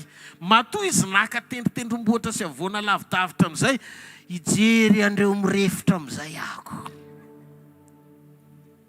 Izany hoe fialanenina zany le toroteny. Fa tsy niandrandra mihitsy izy ny fiovana io tanàna io. Ary Jona toko faefatra mivakitsika teo, intsika tsara fa tsy ho tsiditra lalina amin'izay tsika fa efa mivakitsika teo Jona toko faefatra. Mpaminany anankiray te hamaritra ny vokatry ny mission amin'izay mandresy lahatra amin'ny fony izy. Mandresy lahatra amin'ny fony dia hoe horinga ny Niniva. Fa tsy tao am-pony mihitsy ny hoe inona ny eo am-pon'Andriamanitra naniraka azy. Zany vokatry ny fanompona sy fampiasan'Andriamanitra tsy nialoavany toe-po, manaiky hanana communion tsara sy vokatry ny fanavoniny eny am-pandehanana. Jereo ane, raha tokony ho Niniva ny rava dia Jona nandray lesona. Raha tokony ho Niniva ny rava, Jona no nandray lesona. Rehefa nitory-teny Jona, so ihany f'Andriamanitra ny tao amin'ilay afatra, na tsy tao aza ny fony Jona mpitondra afatra. Ary jereo fa mitondra vokatry iray ihany ny teny, satria ny teny mahaleo tena tsy mila ny fanampian'izay mpitondra teny. Ny teny dia mahaleo tena, tsy mila ny fanampian'izay mpitondra teny. Ny zava-dehibe voalohany tian'Andriamanitra ho hita eo amin'ny olona mpitondra teny dia ny fahavononany ilaza zay zavatra tian'Andriamanitra ho lazainy. Ny ankoatr'izay tsy misy. Ny tombontsoa ambadiky ny faneken'ny mpitondra teny iombona amin'Andriamanitra dia mifakahita-po amin'Andriamanitra izy eo am-panatanterahana ny asany. Vao may mapety kokoa an'Andriamanitra mba hahafahan'Andriamanitra manatanteraka ny sitrapony amin'ny alalan'ilay mpanompo izay irahany fakasitranao anao iny, fa tsisy idiriny amin'ny zavatra mpanaovin'Andriamanitra anao. no aloha tsika tena mba melabelatra kely an'ity jona ity anatsoka fahamarinao anaty fandinitena mba tonga anao tsy ho voasaringotry ny zava-misy eto amin'izao tontolo zao. Tadidio fa Jesosy eny nyteny mifanjakako tsy eto an-tany fa raha eto an-tany mifanjakako izy dia miady mpanompoko. Etyreto fa izy tena ny azo hosamborona. Nandray sabatra Petera tena mba hoe zahoana kosa ny kitiana ny lehibe anay raikitra zao. Fa le Petera nitondra sabatra indray nanafika an'le maramila nao arrestation no nitenen'i Jesosy hoe ampidiro amin'ny toerana ny sabatra ao. Le olona monjy azy indray mibediny aiza ny toerana ny sentiment amin'izany kary be fihetsem-po izany. Mila mandamina ny ao anatsika sika. Mijery akaiky ny zava-misy. Ianao afaka mahita ny zava-misy rehetra, mandolia ianao dia mangata amin'Andriamanitra. Tompo ho eto any amin'ny rariny sy tsy niaraka ny sitraponao ny fireneko. Alleluia. Mandolia dia mangata fifonana ho an'ny rehetra. Amen. Manomboka aminao aloha. Satria Jesosy niteny raha ny oloko jonany hoe olon'Andriamanitra. Fangana velan'Andriamanitra ho sitrany Niniva raha tsy nanay ndraiky sy zona nitory. Sa nitory fahamarinana. Ary eto ambony tany tadio fa na izy ianao na izy, ninona fahefana nananao, ninona ndraikitra nomen'Andriamanitra anao, na paster ianao, na mpitondra fanjakana ianao, na olon-tsotra ianao, na directeur ianao, na mpitantana orinasa ianao, ninona toerana ambony misy ianao, mbolo tsaraina. Za ho tsaraina. Nizanizy holanjaina amin'ny asan'ny olona. Samy mandiny tena ao anatin'ny voix de conscience. Feo amin'ny fieritreretana. Tadio fa ny arena ry havana. Tsy nifananao zavatra be dia be. Anehoana amin'ny olona fa manan-karena ianao, manana ny zavatra rehetra ianao. Non! Tsy zany no arena. Ny arena feo amin'ny fieritreretana. Mandy ao anatin'ny toromaso lalina amin'ny alina. Tsisy ninona mampanenina anao alohan'ny ikipiny masonao nandeha tory azy ianao. Zany no atao hoe arena. Io omby io raha masiky manenjika anao ka entiny lalana dia miverina izy. Fa ny eritreritra raha manenjika anao eny ampandrina amin'ny 12 alina ianao tsy mahita tory satria misy zavatra tsy milamina ao anatinao. Ka tsy arena ny mionona amin'ny zavatra ananana, tsy arena ny mionona amin'ny fahefana, tsy arena ny mionona amin'ny zavatra hita maso mety mahafinaritra ny saina, tsy arena zany. Ny arena conscience samandy.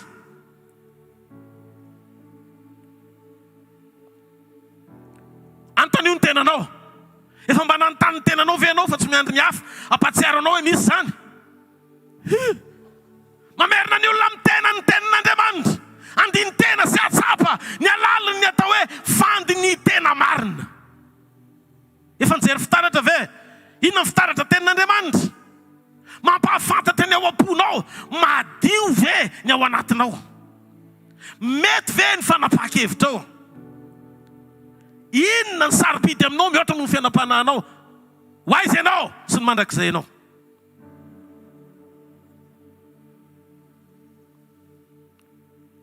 Halleluja. Indrindra ilainy. Tsy hoe miaraka amin'ny olona loatra ianao dia mihaino olona be dia be. Ao anatina conseil na fanoloran-tsaina. Fa mila misy fotoana ianao mihiranira ny body kely sy verona son ary ny colte mba manao an'le hoe tonga indray ny ora iaonako amina ka findriko avoko varavarany fo tonga indray ny ora mitendrenyanao tompo o tsy misy hafa sy zao siana ampahitao fity ampahitao fity aho ka otrony diloilonao hane rehefa omenao lalana ny fanamasina dia hibetsika ao anatinao izy. Problemantsika anie zao e. Rehefa misy zavatra tiatsika atao dia tsy miantso fanamasina zany tsika satria fantatsika fa tsy hamaly atsika izy. Diso ianao raha ohatra ka hitenena nanapa-kevitra anankiray dia milaza ianao hoe nety le izy. nefa tsy nanontany fanamasina akory ianao. Misy zavatra tsy voatery hoe ety amin'ny fisainana fa mahafinaritra amin'Andriamanitra. Ohatran'ny Jonah tonga dia narindriny fotsiny zao mivaravara fony fa tsy tany amin'ilay fionany amin'Andriamanitra fa nitady fiadanana sandoka ho an'ny Tarsisy izy. Fa ozy izy ny fanoherana lasa ny tafiditra ozy Andriamanitra hoe zao rehefa tsy ho tonga saina ianao satria nampahafantariko ny sitrapoko dia ataoko manohatra anao amin'izay ny voary rehetra, didiko ny rivotra ny onjan-dranomasina ary ho sambo tsy hahita fiadanana izay misy anao raha tsy ianao no atsipy hiala ao anaty sambo. Jonas, fotoana izao iverenanao ao anatinao. Fotoana izao iverenanao ao anatinao. Misy fotoana ny olombelona tsy raha avy ohatr' izany. Tsy eto an-tany ifampitsara, tsy anjarako izany. Ary ambarako eto fa tsy manana nizanizy ho tifirina ao anatin'ity toriteny ity fa marateny mpahamarinana fotsiny mba hatonga saina ny tsirairay avy iverina ao anatiny. Voix de conscience. Feo amin'ny fieritreretana.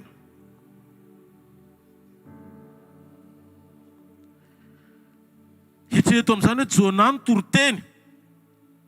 Fa soa ihany Andriamanitra fa tao amin'ilay afatra nampitondrainy. Fa angarainy tsy tao mihitsy ny fony. Tondra vokatra ilay izy sahala amin'ny hoe olona anankiray namafy tamin'ny fahatezerana. Tezitra be ilay olona dia nafafy ilay olona tapahatezerana ilay vo. Tsy nampoziny fa teny an-tany tsara ka ilay izy no mipitika. Dia namokatra teny an-tany tsara ilay vo rehefa avy eo. Zany hoe any amin'ilay teny tsy sorana sy Andriamanitra no nampitondra an'ilay izy. Fa ny problème eto eo amin'ny Jonah. Azonao ve hoe test Jonah kanefa ny olona ny ova fosiny bebaka. Jonah etetinareo vao tsy ampy communion dia noiny ty fahamarinany ity Jonah test tamin'izay zavatra nampifaly an'Andriamanitra. Averiko mba ho azonao tsara. Jonah test tamin'izay zavatra nampifaly an'Andriamanitra. Inona nampifaly an'Andriamanitra? Fiovan'ny Ninive. Inona natesta ny Jonah? Fiovan'ny Ninive fo. Inona nandrasanao ny Ninive? Afolatsaka avy any an-danitra andevona ny Ninive ray manontolo. Satria efa nitory izy dia efa nisaina melo izy hoe tsy haino zany reo. Tsisy conviction na fandresen-dahatra tao am-pony nitory an'ilay teny mpahamarinana. Fa soa fa tsy novainy ilay afatra. Zay no mahatonga mbola manentriteritra ho an'ny fiangonana.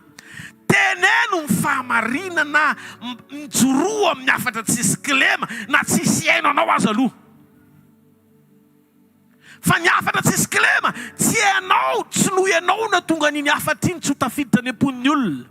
Fa rehefa afatra marina no apetraka Andriamanitra eny am-bavanao, tsy maintsy misy fiantraikany satria rehefa Andriamanitra naniraka sy nampitondra hafa dia izy miantoka ny zavatra nolazainy. Ny teny izay nolazaiko aminareo dia tsy hiverina amiko foana iny. Raha tsy natateraka an'izay sitrako sy ambinina amin'izay nampandehanako azy. Mahita tany lonaka sy fo tena vonina ndray an'izany teny izany androany ao anatin'ny fandiny tena ariverina amin'ny sitrapon'Andriamanitra tanteraka amin'ny anaran'i Jesosy avy any Nazareta.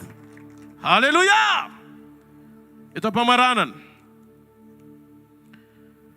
Rehefa nitory izay nasain'Andriamanitra nambara sy nitoriany Jonah, ny asa Andriamanitra tao amin'ny teniny na tsy tao amin'ny fony Jonah azy, nanaovany ny asa. Ny teny na afatra manovy olona fa tsy mpitory teny. Aza miezaky ny anara-maso ny fianam-panahin'ny olona mpitory ka mpifamatotra ny olona amin'ny lalan'ny diso hijoro eo amin'ny toeran'ny teny. Tsisy olona afaka hijoro amin'ny toeran'ny teny satria ny teny dia an'Andriamanitra. Andriamanitra afaka hamango ny fon'ny olona, hanova ny olona satria ny mpitory olona mbola mila ovainy teny ihany koa. Avelao ny fijoroanao ho hita taratra fotsiny hoe tena mijoro amin'ny sitrapon'Andriamanitra ianao. Fa ny fanovana tsy avy amin'ny olona fa ny fanovana avy amin'ny teny. Faharoa, Jonah aza miafina ambadiky ny fampiasan'Andriamanitra fa tsy misy idiranao ny fanovana ny olona. Mety hifanohatra amin'izay raha ny zavatra tianao hitranga fa tsy anaka n'Andriamanitra tsy anatanteraka an'izay zavatra nampitondray zany amin'ny famangina amin'ny fon'ny olona satria ny olona dia an'Andriamanitra. Zay ny mahatonga Matio 7:20 ka hatramin'ny 7:20 averina ihany ho fampatsahivana ho an'ny olon'Andriamanitra. Tsy rehetra manao amiko tompoko nidry ny fanjakany lanitra fa zay manao ny sitrapony raiko izay ny an-danitra. Maro amin'izany ny laza fa efa namoaka demin'ny tamin'ny anaranao zahay, efa nanao asa lehibe tamin'ny anaranao zahay, efa naminany tamin'ny anaranao zahay.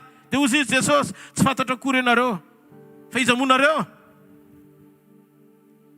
Ny alalan'ny tompo atsika tsy satria naniraka atsika izy hitory-teny dia be dia be ny ova fo tamin'ny zavatra nyzaraitsika. Tsy tona teny mpaminaniny tsika fa tsy izay rehetra manao amiko tompoko fa zay manao ny sitrapony raiko zay ny an-danitra. Voafeza ifahamarinany teny zay ho an'ny olona isambatan'olona natao iaina ny sitrapon'Andriamanitra miainga avy amin'ny teny mpahamarinana zay ampitondrain'Andriamanitra. Mamango ny fotsika amin'ny fanamasina mba hijorotsika eo amin'ny sitrapony. Fahatelo, rehefa tsy ovafo ianao kanefa mba manaiky ho fantsona ihany ho ampiasain'Andriamanitra dia tsy maintsy hijoro Andriamanitra ho mpananatra anao satria tsy hamelanao iaina toy izany izy hatramin'ny farany. Teto no nahitako fa Jona no vangin'Andriamanitra hatramin'ny farany. Ahoana moa zany? Jona ny toro-teny tao anaty fahatezerana sy fahakahalana ny Niniva.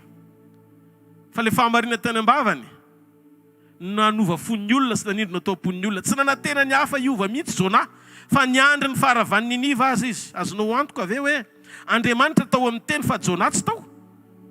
Tao amin'ny teny Andriamanitra fa Jona tsy tao. Ary magaga nefa fa ny olona dia mibebaka daholo. Ny firenena ray manontolo mibebaka hatramin'ny biby fiompony fadianina. Tamin'io anefa ilay mpitory-teny tsy tao mihitsy. Rehefa tsy tao ilay mpitory-teny dia tsy nalala ny tao am-pon'Andriamanitra satria navesatra amin'ny fakahalana ny Filistina fahavalo ny fony. Ho antsika mpanompon'Andriamanitra, io olona tsarainao io, io olona kahalainao io na amin'ny fianakaviana na amin'ny manodidina na amin'ny mpiara-miasa, le mampidorehatra amin'ny fahatezeranao hoe raha ino ny azoko any amin'ny kolisy tonga dia asiako ny tety dia ataoko metimety mihitsy. Ino olona iny? Te teny aminao androany, tian'Andriamanitra iny. Conclusion, famaranana,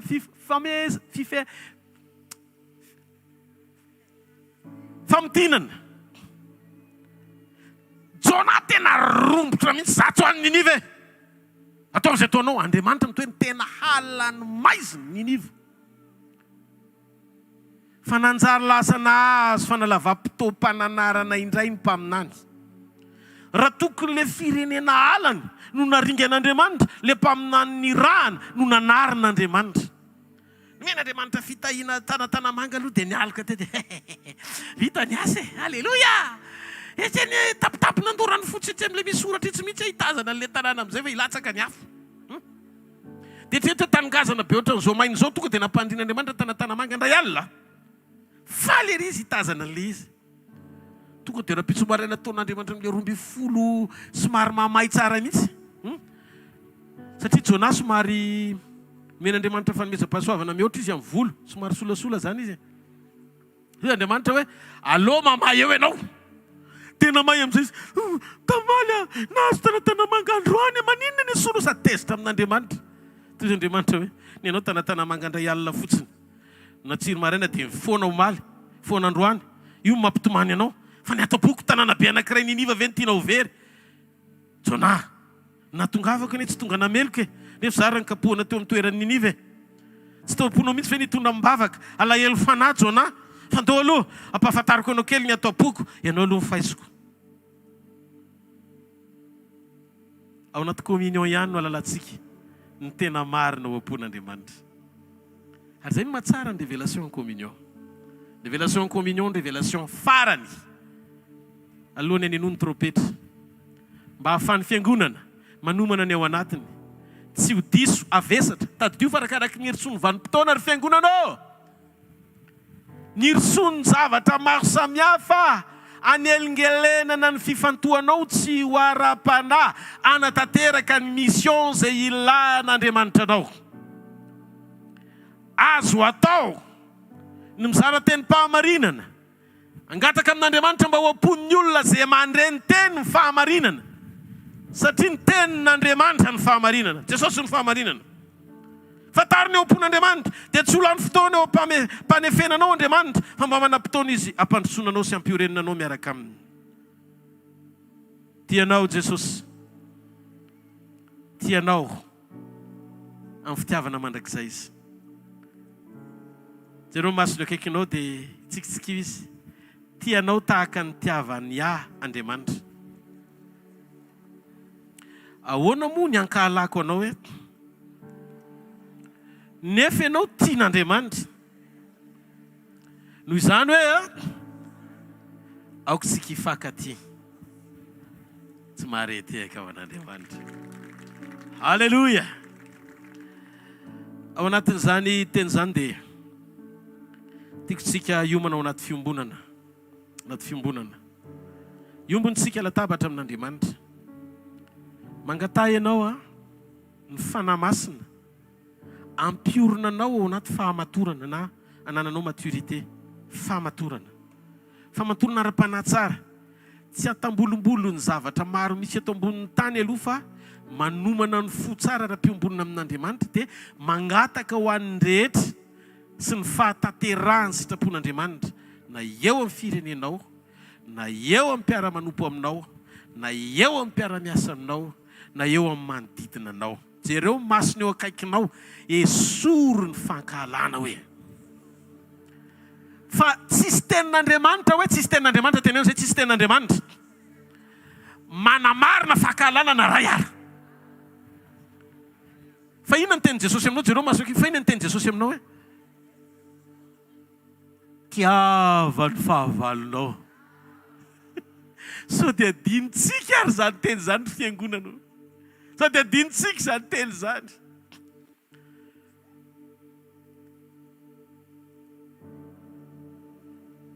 Misy zavatra marary. Misy zavatra mampanaintaina. Misy zavatra mandatsa dranomaso. Fahazavela ho latsaka ao anaty fankahalana amin'ny fonao. Tandremo ny fonao mihoatra noho izay tokony ho tandremana. Fa avy ao ny hevian'ny aina. Miangavy aho. Satria manan-javatra mihoatra andrasantsika no ity tamasy ity. Ny eto ane tsy fanaperany. Vetivety te andalovana. Fa misy ny mandrakizay miandry antsika. Jesosy nampanantena antsika. Aza malahelo ny fonareo. Minoa an'Andriamanitra ary minoa akoho. Ao an-tranony raiky misy fitoerana maro. Raha tsy zany dia efa nalaza taminareo fandeha amboatra fitoerana ho anareo Ho avy ndray akanareo any amiko. Ho avy ndray akanareo any amiko. Ary any amin'izay hitoerako no hitoeranareo koa. Fiavian Jesosy zany no ndrasantsika isa-tsegondra. Raha ny amin'izao zavatra mitrango zao dia efa niom-pamantarana ho an'ny kristianina hoe kely sisa dia lasao. Andeha tsy filazana adinareo. Jereo ny guerre en Ukraine sy Russie. Efa manomboka miditra koa Iran sy Israel. Efa manomboka mitady hiditra ny pôle est ouest. Maneho ny grande tribulation na ny ady lehibe izay efa tsy tokony haheto ny fiangonana intsony. Efa tanteraka ny faniom-pamantarana ny Israel ny amin'ireo hoe fananganana ny tempolo vaovao sy ny fanaovana an'ilay fanatitra sy ny fitsofana trompetra. Efa maneho ny famantarana maro samihafa hita maso hoe isy fanjakana hiady hatrany tsy lavitra zany fahita amin'ny tanàna e. Donc tsy mila maka akory ianao Bolivie ve nijerevana. Eto aloha dia efa misy. Diky fa reo rehetrareo maneran-tany no manambara amin'ny fiangonana fa akaiky ny mpapakatra anao ny fisentonao reny ny fahorianao fantany. Diovy fo. Manomana fitafiana madio fa tsy misy pentina na fiketronana amin'ny fiangonana ho apakaran'i Jesosy sarotiny amin'izantsika. Tsy fanaperana eto. Sangana amin'ny toerana misy ianao.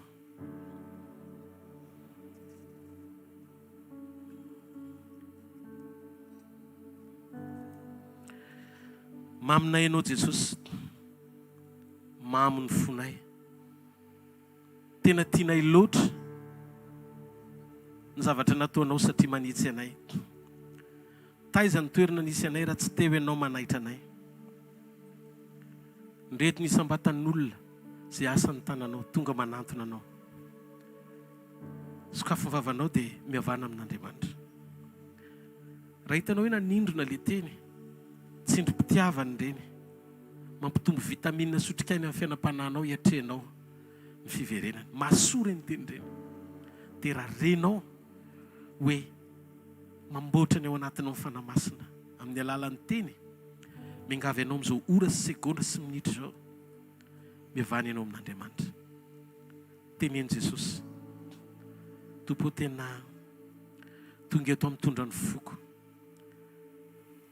Mila anao atao anatiko Andriamanitra. Ilaiko ny herinao, ilaiko ny fanahinao, ilaiko ny teninao hiasa mahery atao anatiko. Diovy hafana masina, dioviko amin'ny rany Jesosy ny foko sy ny fieritreretany saiko. Isaina mihoatra no ity tamaso tia, iombona aminao indray androany. Mangataka ny famindraponao hiasa mahery. Mangataka ny afo ny famindraponao hiasa mahery eo amin'ny fiainako sy ny ankonako, ny mpiara-miasa amiko, ny mpiray firenena amiko, ny tenako manokana. Mamindrafo amiko Andriamanitra. Miantsoa ny famindrapon'Andriamanitra ho anao sy ny ankonanao. Fantatrareo ve ilay vavolombelona teo ny teny le rahalahy hoe tsy anao ihany ny tiako vonjena, fa ianao sy ny ankonanao koa. Satria tiany Jesosy hifankahita aminy, tsy ianao rery fa ianao sy ny ankonanao. Teneno Andriamanitra, diovy aho, angatao zay. Raiso ny fanadiovana, raiso ny rany Jesosy. Diovy ny sainao, diovy ny fonao amin'ny rany Jesosy. Tovy aingana, antsovy Andriamanitra. Diovy aho Andriamanitra. Diovy ny atao anatiko, diovy ny fiainako, diovy ny momba manontolo. Mila anao Andriamanitra. Alohan'ny ombonako aminao indray, dia ilaiko ny fahatsapako androany, fa iray tanteraka aminao. Raiso ny fanadiovana avy amin'ny rany Jesosy izay miasa androany. Misy tenin'Andriamanitra izay hoe ny ilaitsika aza mavesatra be anao fa mandre avy amin'ny fanamasina, fa misy oleto manamelo tena, fa misy otana ataonao ary izay ota izay tena manenjika anao mandrakandroany hoe mbola ho avelan'Andriamanitra ve aho. Mety hoe nanala zaza ianao tamin'ny fotoana tsy fahalalana, mety hoe namono olona koa, mety hoe nanao zavatra faran'izay reko. Andriamanitra miteny hoe misy olona eto manamelo tena, fa miteny amiko Andriamanitra hoe tsy tonga hanameloka anao, fa miandry ny fanapahan-kevitra fotsiny hoe vonina ny ovy ianao. Dia raha androany ianao zy Jesosy manapa-kevitra hoe miova, iova Jesosy, dia hiasa ny fanamasina. Ary androany tsy tokony hanaraka anao hoditsony le bitsibitsiky ny devoly hitoeranao amin'ny fanamelohan-tena, fa tsy misy fanamelohanao amin'ny Kristy Jesosy. Raha mbola isan'ny velona misy antenainy ianao, afaka mitsotra eo anatrehany fotsiny ianao androany ny fiovanao, dia hiasa Andriamanitra, dia ilay Andriamanitra ny fanovana hitahiry ianao amin'ny fahatsarana amin'izay. Paoly nanadino ny zavatra nataony fony izy mbola Saoly nandingana kristianina.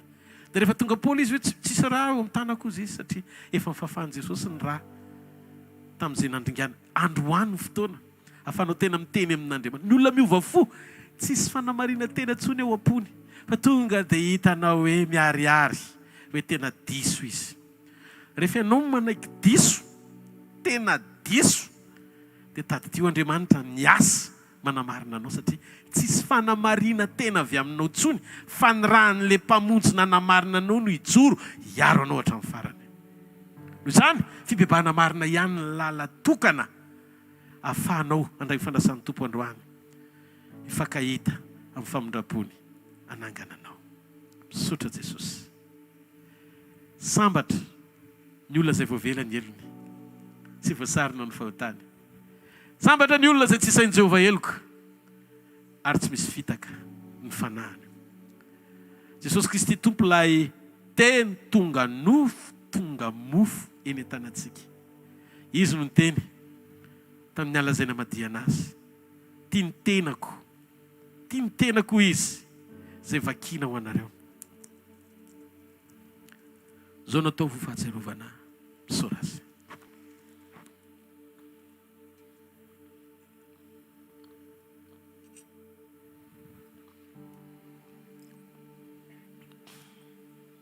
Misaotra Jesosy, ny amin'ny tenanao izay nohaninay.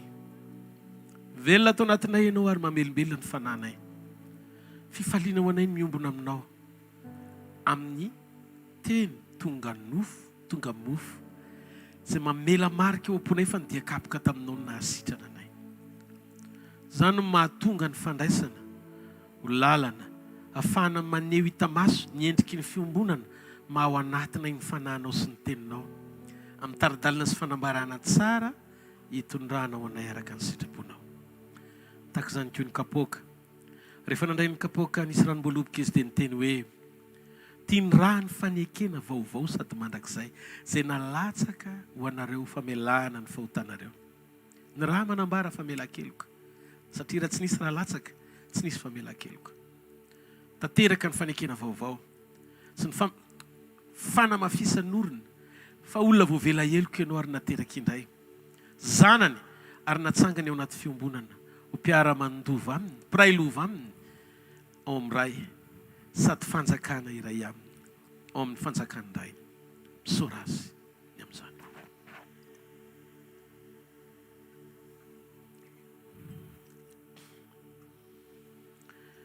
Misaotra Jesosy, ny amin'ny raha izay latsaka namonjenanay fa nany mofo izay manambara ny tenao na ny raha izay sotronay, manambara ny rahanao ny ranom-boaloboka dia manambara fiombonana amin'ny fanekena vaovao, mampiray anay tanteraka aminao sy mampiombona anay tanteraka aminao indray, manananay antoka fiainana be dia be miaraka aminao.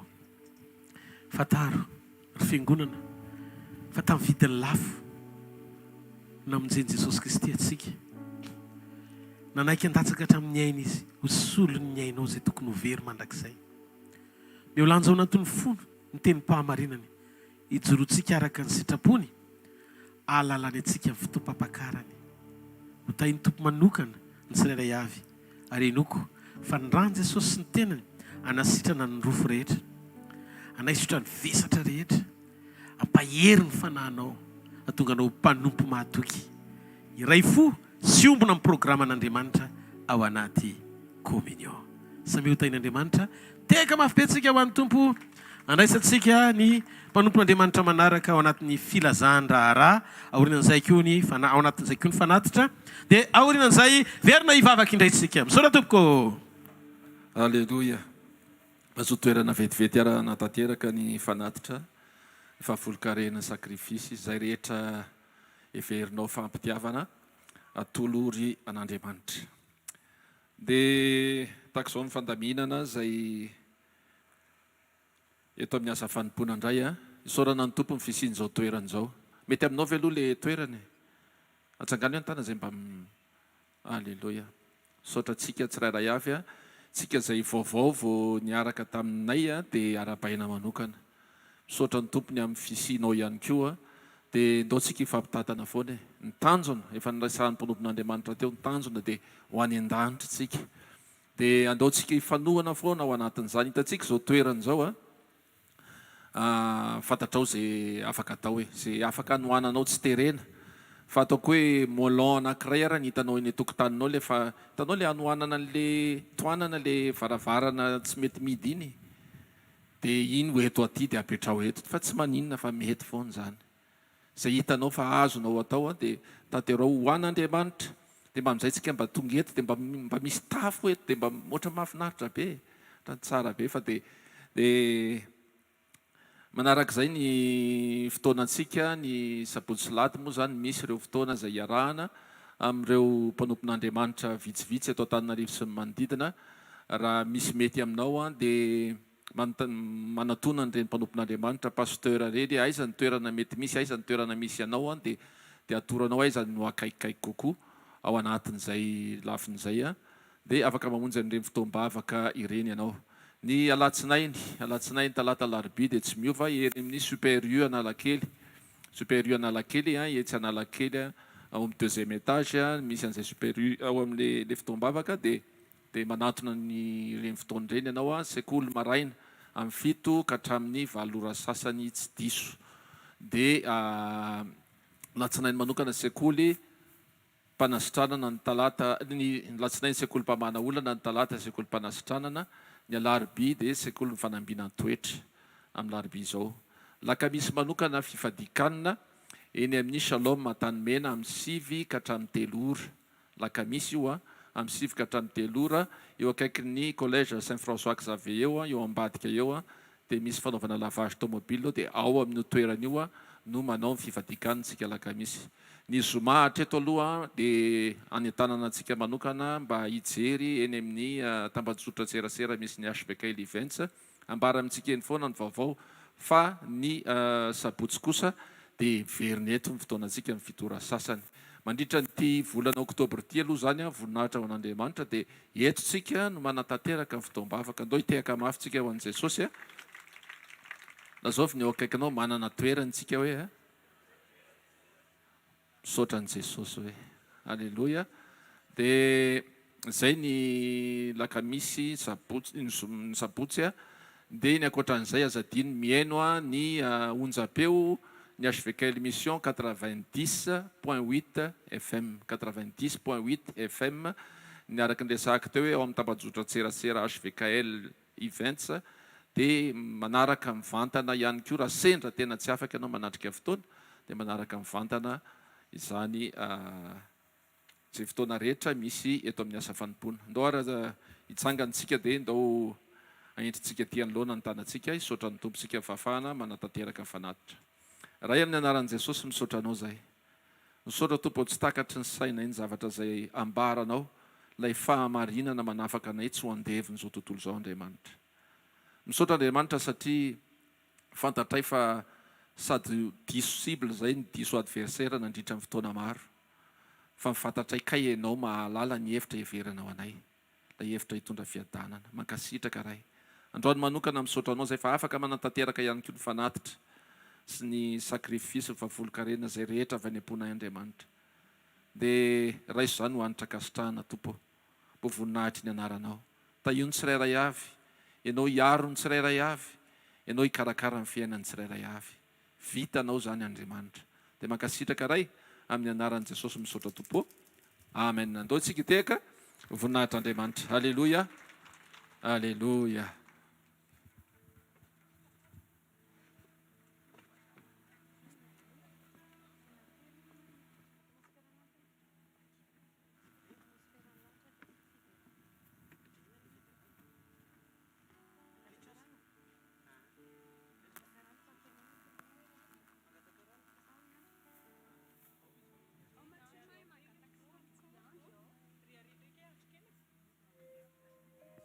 Mangataka ny andro azafady.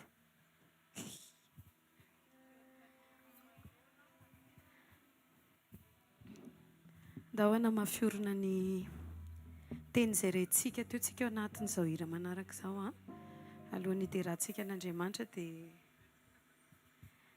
ndao hiverina amin'ny teny hoe mila marim-pototra ny fiombonantsika mba ho tenan'i Jesosy no etaetatsika. Amen.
Hallelujah.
Halleloja.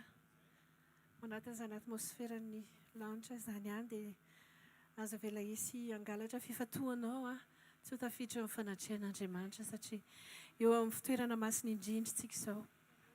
Ndao tsika hanatitra ny satrim-poninahitra tsika eo tongotra Jesosy. Andao tsika hanome ny momba atsika rehetra, ny sakatsika afoitsika eo an' Jesosy androany. Halleloja. Halleloja.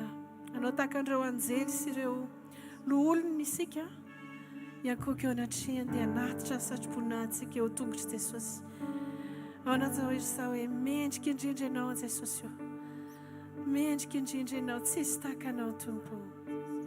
Halleluja.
amin'ny andro le rehetra amin'ny fotoana rehetra na fiposaky ny maraina na mitatavovana na fitiny masoandro na misasakary hoderaina ny anaranao asandratra ny anaranao Jesosy Kristy mpanjakanay eo amin'ny fiainanay eto amin'izao fiangonana matsy izao halleluia na maraina na hariva no hitsaofako anao na maraina na hariva no hitsaofako anao na maraina na hariva no hitsaofako anao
anamantireria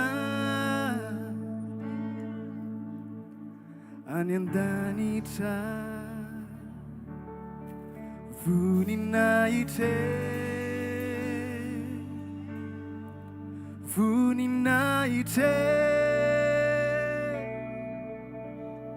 ho an'Andriamantireria ety anta atsika iaraka ity tanana siorakoraka mafon'ny Jesosy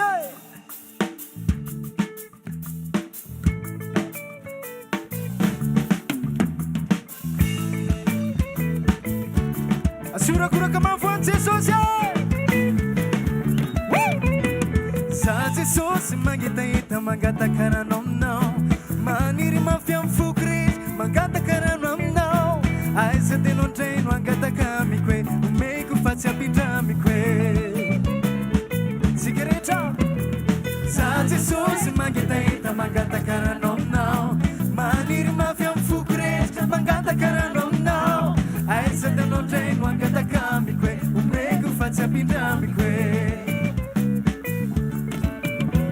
matsaka aminao fanay ianao fanomezandray aminao ao mitoka matsaka aminao fanay tsy angetaheta mandrakiza jesosy mianguka voninahitra voninahitra ho jesosy hoan'andriamanitra ireria any an-danitany any an-danitany voninahitra voninahitra hoan'andriamanitra ireria ety anta ataovy ambony le tanana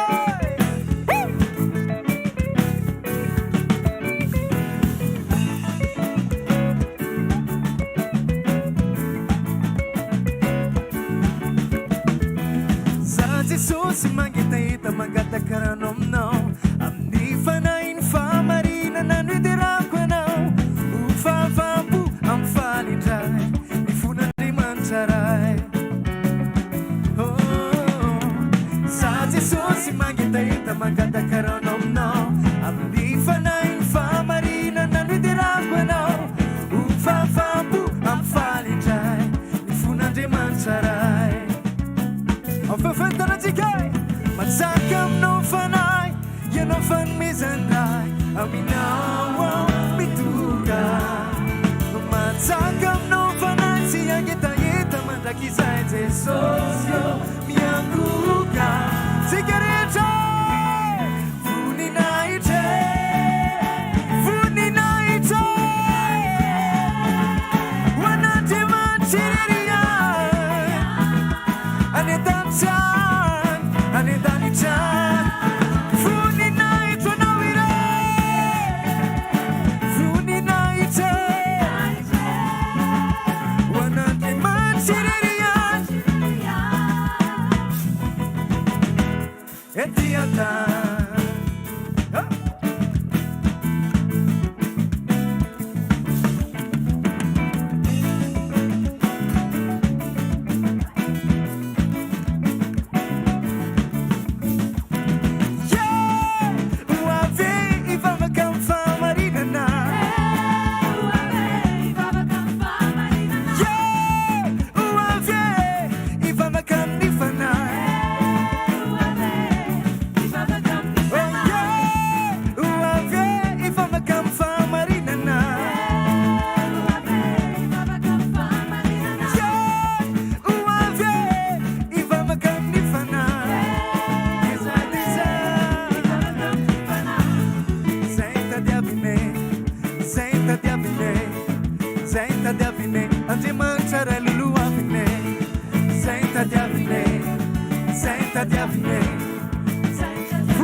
Vetsika andeha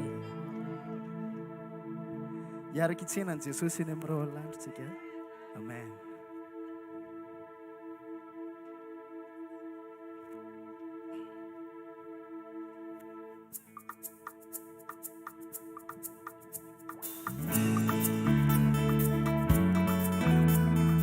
hiaraka amin'ny fofantanantsika amin'ny Jesosy sika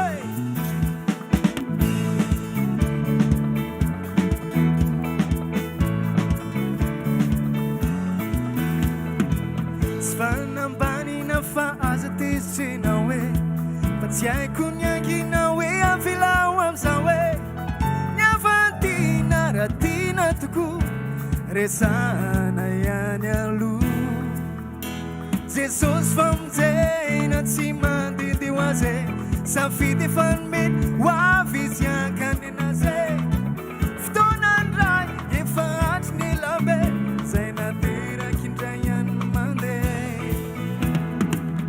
niandro famindram-pokely sisy itsena zay ny amiraony lanitra isika niandro famindram-po zay dela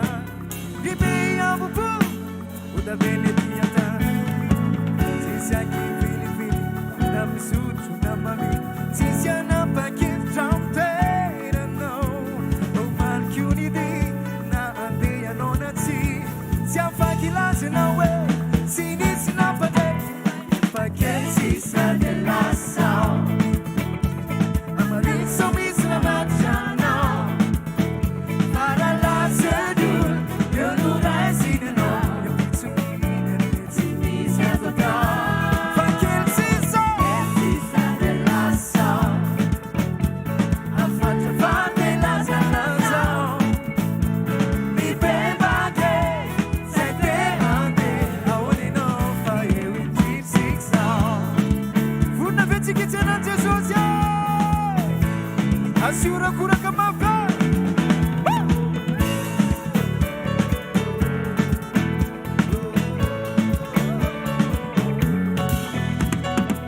isonulala sanula senye isinwanilala na mankane miniranye wanyantatra safidi tiantan simisadizoku etafititan nalasazao alef sananisane ratsilasianao mararirariane batsisianeni natsirizereu fatsa imbiarakasare nyandro famitra pukinsis itsena zinyamiraoninanitrisika nyandro famitra pusedina lipiamuku odavele tianta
Alléluia. Alléluia. Tenenao akaikinao vonona ve ianao hoe? Raha zao ny trompetra maneno hoe zao. Jereo tsara masony vonona. Zao ary a. Raha mbola misy ny atao hoe androany ka fomaraina ianao, fomaraina. Ka mbola tsy miveriny Jesosy. Dia zao foana ny ataovy ao anatin'ny fonao hoe Tompo, tsy manana koatra ny androany a. Anomanako ny deparako. Zay a isaky ny mandeha manao tafika masina na hita toerana na any ivelany dia matsapy zay ao anatin'ny fonay hoe ohatrany tsy toerana ipetrahanay na ny tranonay azy. satria mambolana zay ny ao an-trano dia vetivety indray dia any indray dia ohatrany hoe misy trano indray ihany dia ozy a maintsy ny ankonako hoe ohatra izao zany le atao hoe arenan'ny apôstôly satria rehefa any amintsika ny olona dia any aminy dia rehefa tia amin'ny olona indray tsika dia tia amintsika izay andehanana rehetra zany dia ohatrany hoe zavatra indramina dôly dia ohatr'izay mihitsy ny tena fiainana tsy hita izay iraiketam-po amin'ny zavatra mandalo satria tsisy ianao na izay fahatsarana misy eo amin'ny tontolo manodidina hitany masonao azy dia pindrana fotsiny manomboka merenao zany hoe tsy poniny eto ianao rehefa tena ao anatin'ny fonao ny firaisana amin'Andriamanitra aza vela isy zavatra angeja iazona atonga ny fifatoanao tsy ho tanteraka amin'ny antom-pisiana fa isaky ny misy ny atao hoe maraina manomboka izao dia ataovy eo an-tsainao hoe tsy manana koatran'ny androany indray a Jesosy anomanako ny deparako hiatrehako ny fiverenanao avofany amin'ny lanitra ny tanao dia misaora azy amin'ny fonao manontolo misaotra Jesosy ny fotoan'androany misaotra ny amin'ny teny misaotra ny amin'ny vavolombelona mampahery misaotra mikasika tamin'ny fiainan'ny olona izay tonga teto androany za tena nino ary mino amin'ny foko manontolo fa be dia be ny zavatra nataonao androany tsy takatry ny sainay tsy hitany masonay fa ianao nikarakara ny fiainany zanakao misaotra ny amin'ny famanginao ny fon'ny olona tsiray avy izay nandray ny teninao androany sy ny olona tonga teto ihany fa ny any tokantrano izay manaraka ihany koa mivantana n'izao fotoana izao tompo Jesosy tena faly zay fa ny fatanterahany zavatra rehetra dia eo aminao makasitraka anao zay manome voninahitra anao zay mideranao zay fa miendrika io dia raina mandrakizay ny anaranao dia anao le Andriamanitra marina tanteraka mendrika eo amin'ny seza fiandrianana mandrakizay makasitraka Jesosy io raisy nitsodrano izay tononoko amin'ny anaran'ny tompo hitanareo ny Jehovah ka iarao-nareo mpamirapiratra ny tavany aminareo ny Jehovah ka mindra fo aminareo nandratra ny tavany aminareo ny Jehovah ka menareo fiadanana mandana amin'izao herinareo izao fa ny tompo ombanareo mandana fa ilay teny fiainana hitahiry ny fiainam-pananareo tsy ho raraka dia hoentin'ny fanahy masina tonga fanambarana ao am-ponareo hiazonany mombanareo manontolo mandra-piakatra reo ao aminy tsofoky rano ambany tana mahirin'Andriamanitra nareo mandehana fo marina aminareo ny tenin'i Jesosy hoe indro zao ombanareo mandrakariva mbara-patoeran'izao tontolo izao amen zarao fahasoavana fa ny fahasoavan'Andriamanitra ny matoy izao fa ny fahasoavan'Andriamanitra ny matoy izao anareo amen etona dia makasitraka ny ekipa teknika ny ekipa vidéo ny chorale sy ny isantsapana rehetra ny amin'ny fatanterahany fotoana somary tsy morana amin'ny fananganana ny mivantana eny amin'ny hvkl-mission event ny mivantana eny amin'ny hvkl-mission event